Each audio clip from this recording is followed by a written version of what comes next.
మొదటి యోహాను పత్రిక 1వ అధ్యాయం 1వ వచనం నుంచి 4వ వచనం వరకు చదువుకుందాం. జీవవాక్యమును గూర్చినది.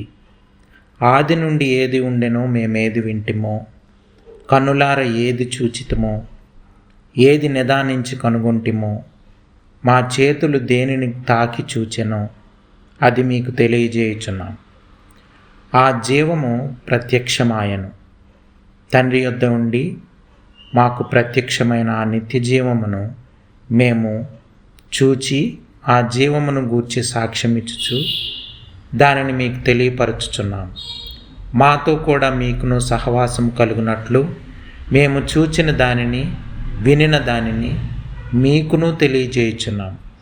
మన సహవాసం అయితే తండ్రితో కూడాను ఆయన కుమారుడైన యేసుక్రీస్తుతో కూడాను ఉన్నది. మన సంతోషము పరిపూర్ణమవుటకై మేము ఈ సంగతులను వ్రాయిచున్నాము. ప్రార్థన చేసుకుందాం. ప్రేమ కలిగిన మా పరలోకపు తండ్రి, మీ ఘనమైన అతి పరిశుద్ధమైన నామానికి వందనాలు ప్రభువా.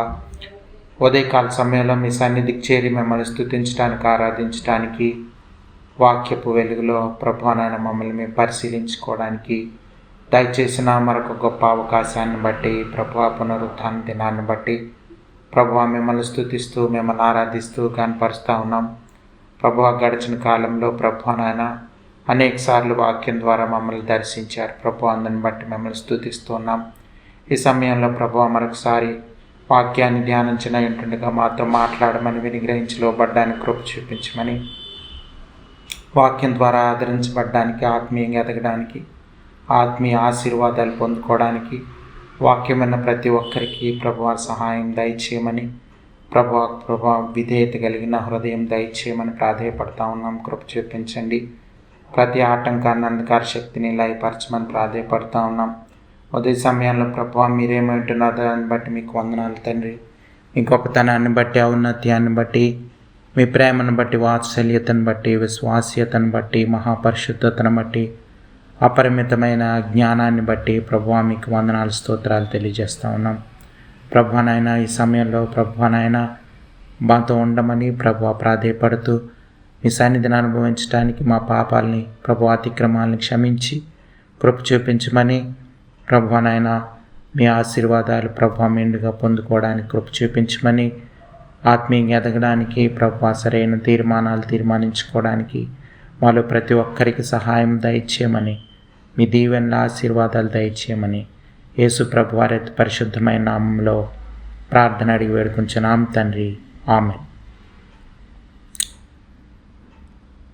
నార్మల్గా మనం చాలాసార్లు ఇవాంజలిస్టిక్ మీటింగ్స్లో, అంటే సువార్త పరిచర్య జరుగుతున్న ప్రాంతాల్లో చూసే కొన్ని ఆ యొక్క అంటే మనం ఈ విధంగా కొన్ని గమనించవచ్చు. మనం ఎలా అంటే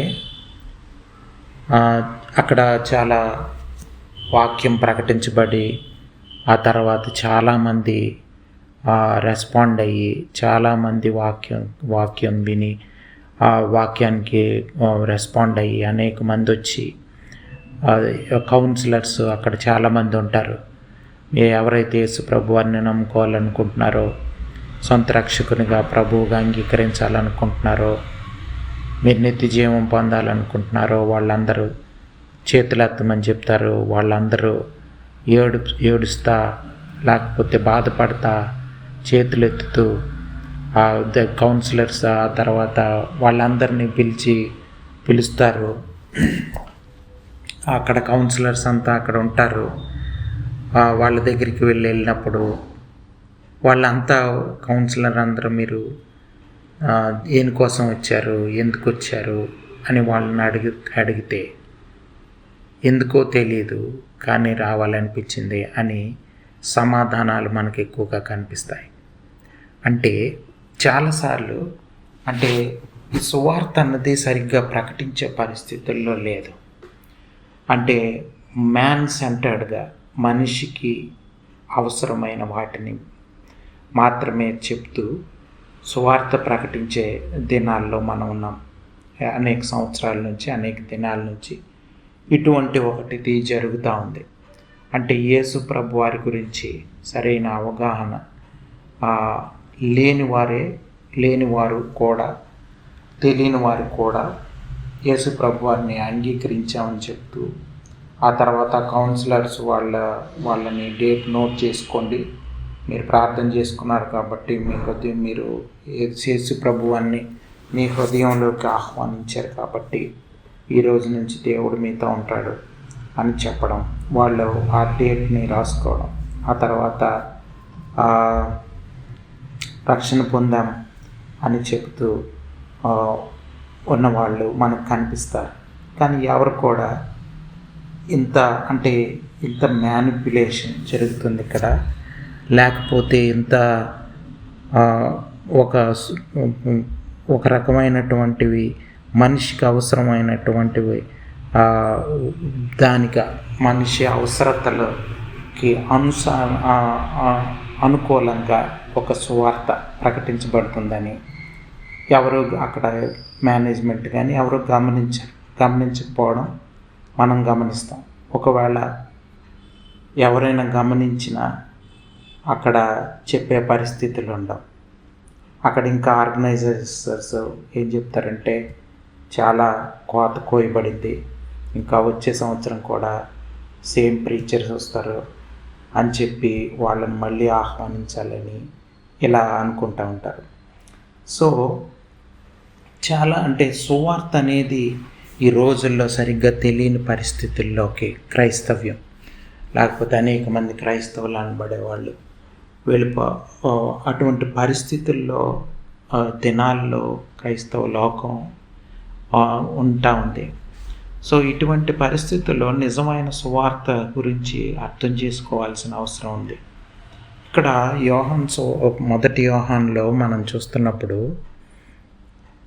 మీరు చూడండి, బైబిల్ని మనం చదువుకొని అర్థం చేసుకుంటే కరెక్ట్గా సువార్త అన్నది చూడండి. ఈ విధంగా మీరు ఒక నిత్య జీవం పొందాలనుకుంటున్నారా, స్వర్గంకి వెళ్ళాలనుకుంటున్నారా, నరకం నుంచి తప్పించబడాలనుకుంటున్నారా, అయితే యేసు ప్రభు వారిని నమ్ముకోండి. లేకపోతే మీకు ఆర్థిక సమస్యలు ఉన్నాయా, లేకపోతే మీకు రోగాలు ఉన్నాయా, లేకపోతే పెళ్ళిళ్ళు అవ్వట్లేదా, సంతానం లేదా, మీరు యేసు ప్రభు వారిని నమ్ముకోండి అన్న మాటలు ఎక్కడా బైబిల్ గ్రంథంలో కనిపించవు. ఎక్కడా ఆ విధంగా సువార్త ప్రకటించబడినట్లు మొదటి శతాబ్దంలో కానీ లేకపోతే యేసు ప్రభు వారి కాలంలో కానీ మనకు కనిపించదు. కానీ మనం నమ్ముతాం. ఎందుకు ఇలా జరుగుతుందని కూడా మనం అర్థం చేసుకోవడానికి ప్రయత్నించాం. సో ప్రజలు చాలా బైబిల్ చదువుకోకపోవడం కారణం అవ్వచ్చు, లేకపోతే టైం లేదని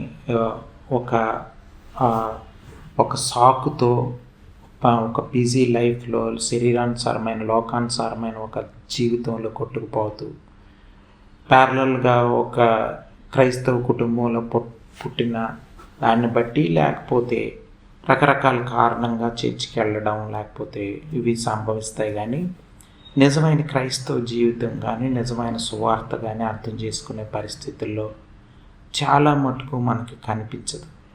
కానీ మనం ఉదయకాల సమయంలో ఈ వాక్యం విన్న మనం దేవుడి మాటలను సరిగ్గా అర్థం చేసుకొని నిజమైన క్రైస్తవ జీవితాన్ని అర్థం చేసుకొని నిజమైన సువార్తను అర్థం చేసుకోవాల్సిన అవసరం ఉంది.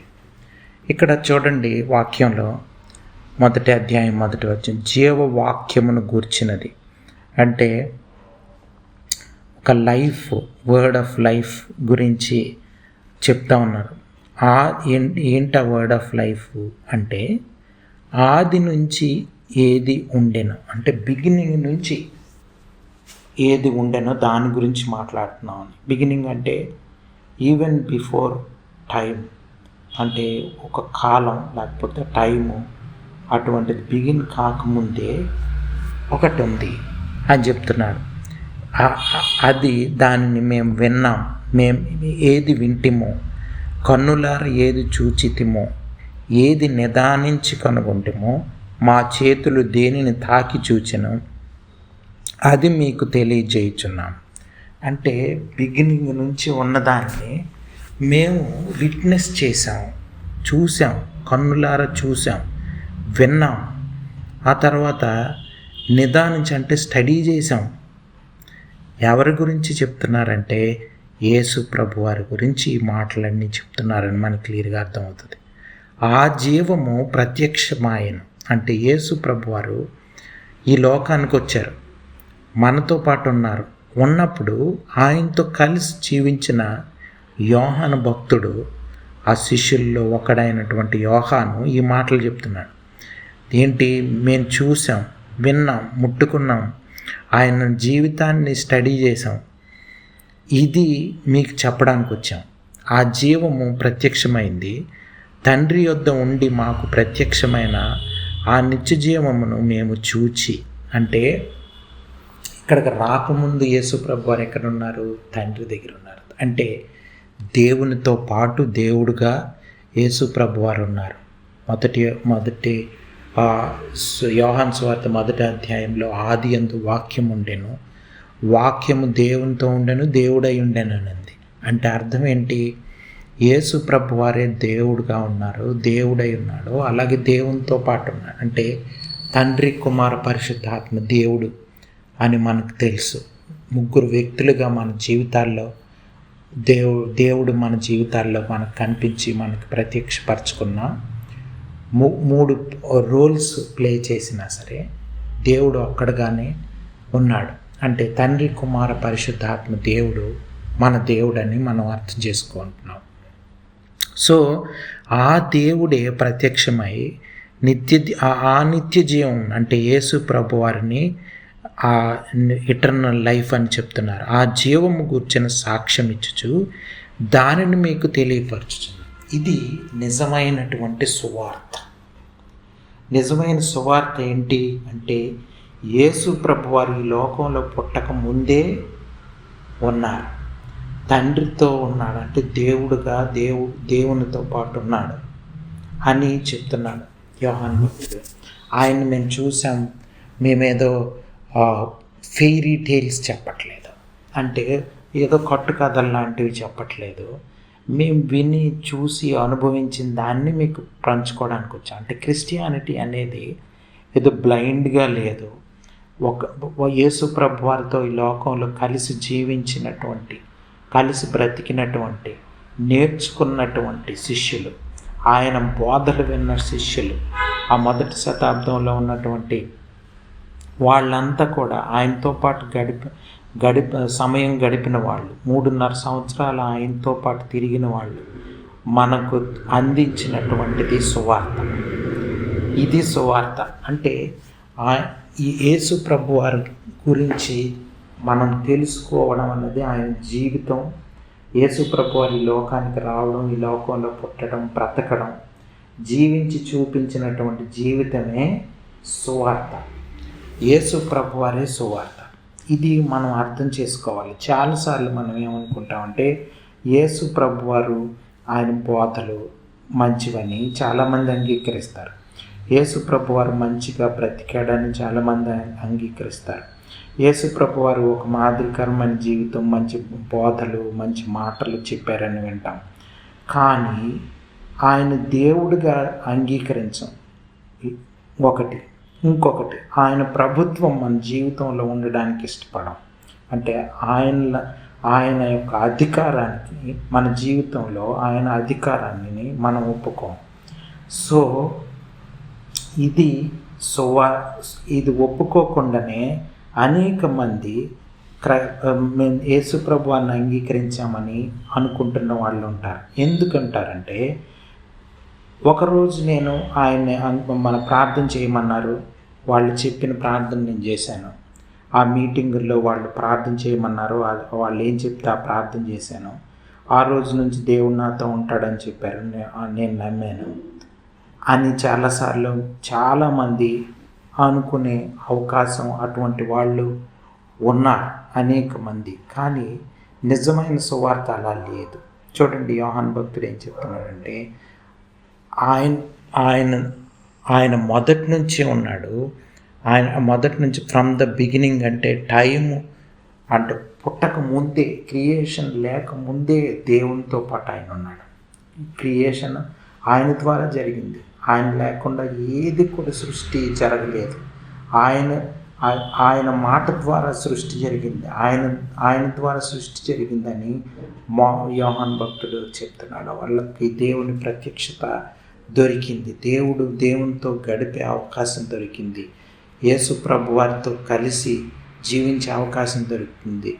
వాళ్ళు చెప్తున్న మాటలు మనం ప్రాముఖ్యంగా తీసుకొని దీన్ని అధ్యయనం చేసి నిజమైన సువార్త ఏంటి, నిజమైన క్రైస్తవ జీవితం ఏంటి అని అర్థం చేసుకోవాల్సిన అవసరం ఉంది. సో ఒకవేళ మనం ఆ విధంగా కానీ, ఒకవేళ వాళ్ళు ఎవరో చెప్పిన మాటల్ని మనం చదివి మనం ప్రార్థన చేసుకొని, లేకపోతే ఆ విధంగా యేసు ప్రభువారిని నమ్ముకొని ఉంటే మనం ఈరోజు నూతనంగా క్రైస్తవ జీవితాన్ని అర్థం చేసుకొని మరలా ప్రారంభించాల్సిన అవసరం ఉంది. ఎందుకంటే క్రైస్తవ జీవితం అనేది అలాగా ఎవరో చెప్పిన మాటలను మనం వెల్లించి, లేకపోతే హృదయంలోకి ఆహ్వానించి, లేకపోతే ఆ విధంగా క్రైస్తవ జీవితం లేదు. యేసు ప్రభు వారితో ప్రయాణం అన్నది యేసు ప్రభు వారిని అర్థం చేసుకోవడంతో ప్రారంభమవుతుంది. యేసు ప్రభు వారి గురించి తెలుసుకుంటూ ఒకరు మొదటి రోజు నుంచి అర్థం చేసుకుంటూ ఈ రోజు నుంచి యేసు ప్రభు వారి గురించి తెలుసుకుంటాం అంటే ఆ రోజు నుంచి మన ప్రయాణం ప్రారంభమవుతుంది. రక్షణ అనేది ఒకరోజు ప్రారంభమవుతుంది, కానీ రక్షణ కొనసాగింపు అవుతుంది. రక్షణ ముగింపు యేసు ప్రభు వారు వచ్చినప్పుడు జరుగుతుంది. సో రక్షణ కొనసాగింపు అనేది ప్రతిరోజు జరగాలి, ప్రతిరోజు రక్షింపబడాలి, ప్రతిరోజు రక్షణ గురించి యేసు ప్రభు వారి సువార్త గురించి అర్థం చేసుకోవాలి, సువార్త జీవితం ప్రతిరోజు జీవించాలి. సో సువార్త అనేది ప్రతిరోజు మన జీవితాల్లో మనతో పాటు ప్రయాణించేది సువార్త. అంటే యేసు ప్రభు వారి యొక్క జీవితం. సువార్త అనేది యేసు ప్రభు వారు జీవించి చూపించిన జీవితమే సువార్త. యేసు ప్రభు వారి ఈ లోకానికి వచ్చి ఆయన జీవించి చూపించి బోధించినటువంటి జీవితం క్రైస్తవ జీవితం, సువార్త. ఇది మనం అర్థం చేసుకోవాలి. ఈ సువార్త సరైన రీతిలో అర్థం చేసుకోకపోతే మనం నిజంగా క్రైస్తవ జీవితాన్ని అర్థం చేసుకోకుండా యేసు ప్రభు వారితో సంబంధం కలిగి ఉండడం అసాధ్యం, యేసు ప్రభు వారితో అనుభవం కలిగి ఉండడం అసాధ్యం. వీళ్ళు ఏం చెప్తున్నారంటే, మేము అటువంటి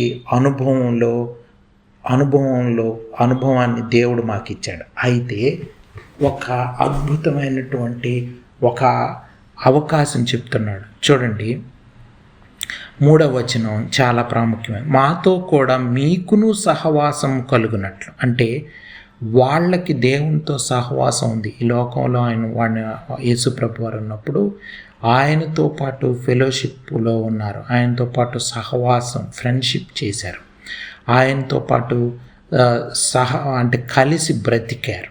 ఇది ఈ విధంగా దేవునితో పడటం, వాళ్ళతో పాటు మనం కూడా సహవాసం చేసే అవకాశం ఉంది. ఇప్పుడు వాళ్ళు సహవాసం చేశారు కదా, అలాగే మనం కూడా దేవునితోని సహవాసం చేసే అవకాశం ఉంది. ఆ విధంగా తోటి విశ్వాసులతో, తోటి సహోదరులతో కూడా సహవాసం చేసే అవకాశం ఉంది. ఎలాగా చూడండి, మేము చూచిన దానిని వినిన దానిని మీకును తెలియజేయుచున్నాము. మన సహవాసం అయితే తండ్రితో కూడాను ఆయన కుమారుడైన యేసుక్రీస్తుతో కూడాను ఉన్నది.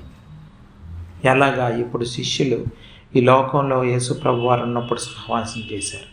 మరి మనం ఎలా సహవాసం చేస్తాం? యేసు ప్రభు వారు లేరు కదా అంటే, యేసు ప్రభు వారు ఈ లోకం నుంచి వెళ్ళిపోతున్నప్పుడు ఆయన మరణాన్ని జయించి 40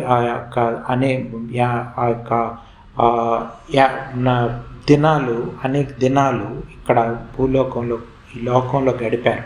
అంటే చనిపోయిన తర్వాత ఆయన ఇంకా ఉన్నారు, 50 రోజులు ఇక్కడ ఉండి శిష్యులతో గడిపి ఆయన వాళ్ళతో కలిసి ఉండి ఆ తర్వాత ఆరోహణమయ్యారని బైబిల్ గ్రంథం చెప్తుంది. సో అటువంటి జీవితం ఆయన ఈ లోకం నుంచి వెళ్ళిపోతున్నప్పుడు ఆయన పరిశుద్ధాత్మ దేవుణ్ణి మీకు అనుగ్రహిస్తాను, ఆయన మీతో పాటు ఉంటాడు అని, ఆదరణకర్త మీతో పాటు ఉంటారని దేవుడు ప్రామిస్ చేశాడు. అంటే పరిశుద్ధాత్మ దేవుడు. యేసు ప్రభు వారి మరణ పునరుద్ధానాలను బట్టి పరిశుద్ధాత్మ దేవుడు మన హృదయంలో జీవించడానికి, దేవుడు ఈ లోకంలో పరిశుద్ధాత్మ దేవుడు ఉండడానికి, మనతో పాటు ఉండడానికి పంపించాడు. సో ఆ శిష్యులందరూ కూడా పరిశుద్ధాత్మ దేవునితో నింపబడ్డారు పెంతెకొస్తు రోజు, 50వ రోజు.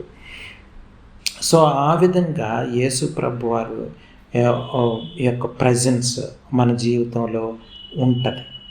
అంటే ఆయన ఫిజికల్గా మనకు కనిపించకపోయినా, మనతో పాటు ఉండకపోయినా, మనం ఆయనతో సహవాసం, ఆయన మాటలు మనతో ఉన్నాయి, జీవం కలిగిన మాటలు బైబిల్ గ్రంథంలో ఉన్నాయి. అది ఆయన యేసు ప్రభు వారంటే ఆయన మాటలే, ఆయన జీవితమే, ఆయన జీవించి చూపించిన జీవితమే యేసు ప్రభు వారు. సో కాబట్టి ఆయన జీవితం మన ముందుంది, ఆయన మాటలు మన ముందున్నాయి, మనలో ఉంచుకోవచ్చు. ఆయన మాటలను మన హృదయంలో భద్రపరచుకోవచ్చు, బైబిల్ గ్రంథంలో మాటలు. సో ఈ విధంగా యేసు ప్రభు వారితో మనం సహవాసం చేయడమే అన్నదానికి ఆహ్వానం పలకడమే సువార్త ప్రకటించడం. చూడండి, ఇది మనం అర్థం చేసుకోవాల్సింది. యేసు ప్రభు వారితో కలిసి జీవించడం అన్నది ఈ లోకంలో ఉంటున్నప్పుడే ప్రారంభమై, అలాగా మన జీవితాంతం దేవునితో గడుపుతూ, దేవుని యొక్క నడిపింపులో మనం జీవించుతున్నప్పుడు, దేవుని చిత్తానుసారమైన జీవితం పరిశుద్ధాత్మ దేవుని ద్వారా మనం జీవిస్తూ ఉన్నప్పుడు, అది నిజమైన క్రైస్తవ జీవితంగా, సువార్తకు అనుగుణంగా బ్రతికే జీవితంగా మనం అర్థం చేసుకోవచ్చు. ఇది సువార్త అంటే. చాలాసార్లు మనకి తెలియకుండా అయిపోయే ప్రమాద పరిస్థితుల్లో ఈ రోజుల్లో మనం ఉన్నాం. సువార్త అంటే చాలామంది ఏమనుకుంటారంటే, చాలామందికి ఈ లోకంలో ఉంటున్న వారికి యేసు ప్రభు వారి యొక్క సహాయం అంటే, లేకపోతే వాళ్ళ అవసరతలు యేసు ప్రభు వారు తీరుస్తాడని, అది తెలియని వాళ్ళకి మనం వెళ్ళి ప్రకటించడం సువార్త అనుకుంటాం. కానీ అఫ్కోర్స్ దేవుణ్ణి పరిచయం చేయడం, యేసు ప్రభు వారి గురించి, జీవితం గురించి, వాటి గురించి చెప్పడం కరెక్ట్. కానీ వాళ్ళకు అవసరమైనటువంటి విధంగా సువార్తను మరల్చిపడింది, సువార్తను మ్యానిపులేట్ చేశారు, చాలా డైల్యూట్ చేసేసారు. సో ఇది ఉదయకాల సమయంలో ఈ కాంటెక్స్ట్లో మనం అర్థం చేసుకోవాల్సింది. సో మనం దేవునితో సంబంధం కలిగి ఉండొచ్చు, దేవునితో కలిసి బ్రతకొచ్చు. శిష్యులు ఏ విధంగా అయితే ఈ లోకంలో బ్రతికారో ఆ విధంగా మనం బ్రతకొచ్చు అన్నది సువార్త. ఆయన మీద ఆధారపడి, ఆయన మాటల ద్వారా డ్రైవ్ చేయబడుతూ, పరిశుద్ధాత్మ దేవుని ప్రేరణతో జీవితం నడిపించబడేది క్రైస్తవ జీవితం. సువార్త అన్నది అందులో ఉంది. అది నిజమైనటువంటి సువార్త అంటే, ఫుల్ గాస్పెల్ అంటే అది యేసు ప్రభు వారు జీవించి చూపించిన జీవితం, ఆయన బోధించిన జీవితం మనం అర్థం చేసుకోవాలి. ఇక్కడ చూడండి, మన సంతోషం పరిపూర్ణమవుటకై మేము ఈ సంగతులను వ్రాయిచున్నాం. అసలు మనిషి చాలాసార్లు సంతోషంగా బ్రతకాలని, సంతోషంగా ఉండాలని అనుకుంటాడు. అయితే దానికోసం రకరకాల మార్గాలను ఎంచుకుంటాడు. అంటే ధనం సంపాదించుకోవచ్చు, లేకపోతే పేరు ప్రఖ్యాతల కోసం అవ్వచ్చు, రకరకాల మార్గాలను వెతుక్కుంటుంటాడు. కానీ ఎందులో సంతోషం దొరికే అవకాశం లేదు. నిజమైన సంతోషం ఉండదు, తృప్తి ఉండదు, సమాధానం ఉండదు, శాంతి ఉండదు. కానీ యేసు ప్రభు వారితో కలిసి బ్రతకడంలో, దేవునితో కలిసి, పరిశుద్ధాత్మ దేవునితో కలిసి బ్రతకడంలో నిజమైన సంతోషం ఉంది. అది ఆ నిజమైన సంతోషం శిష్యులు అనుభవించారు, యోహాను అనుభవించాడు. ఆ సంతోషం పరిపూర్ణం అవడానికే ఈ సంగతులను, అంటే ఎదుటివారు ఈ సంతోషాన్ని, ఈ సువార్తని కనుగొని, ఈ మార్గాన్ని కనుగొని, ఈ విధమైన జీవితంలో జీవించడానికి ఇష్టపడి జీవిస్తూ ఉంటే, అది అంటే ఎవరైతే మన ద్వారా అంటే మన ద్వారా దేవుని యొక్క మార్గాన్ని తెలుసుకున్నారో వాళ్ళకి సంతోషం వస్తుంది. ఆ సంతోషం ద్వారా మనకి ఇంకా సంతోషం వస్తుంది. ఇది నిజమైన క్రైస్తవునికి ఉండాల్సిన లక్ష్యం. అంటే ఈ ఈ ఈ జాయ్ అన్న దేవుడు పెడతాడు, ఆ సంతోషం అన్నది దేవుడు పెడతాడు. సో ఇది ఎంత డబ్బులు ఇచ్చినా విలువ ఇచ్చినా కొనలేనటువంటి ఒక సంతోషం. అది అందం వల్లనో, ధనం వల్లనో, ఐశ్వర్యాల వల్లనో, పేరు ప్రఖ్యాతల వల్లనో, జ్ఞానం, ఈ లోకానుసారమైనటువంటి జ్ఞానం వల్లనో వచ్చేది కాదు. ఆ సంతోషం దేవుడిచ్చేది. అది ఎలా ఇస్తాడంటే, దేవునితో సహవాసంలో మనం ఉంటూ అనేక మందిని సహవాసంలోకి నడిపిస్తున్నప్పుడు మనకు కలిగే ఆ సంతోషం, అది మనం బియాండ్ అవర్ కాంప్రిహెన్షన్ ఉంది. అంటే మన ఊహలకి అతీతంగా ఉంది ఆ జీవితం, ఆ సంతోషం. ఇది శిష్యుల జీవితాల్లో మనం గమనించవచ్చు. వాళ్ళు జైల్లో పెట్టినా, బంధించిన, వాళ్ళని శ్రమలు పెట్టినా సరే ఆ సంతోషం వాళ్ళు కోల్పోలేదు. ఇది దేవుడిచ్చే సంతోషం, సమాధానం. సో ఇది మనకి ఉదయకాల సమయంలో కావాలి.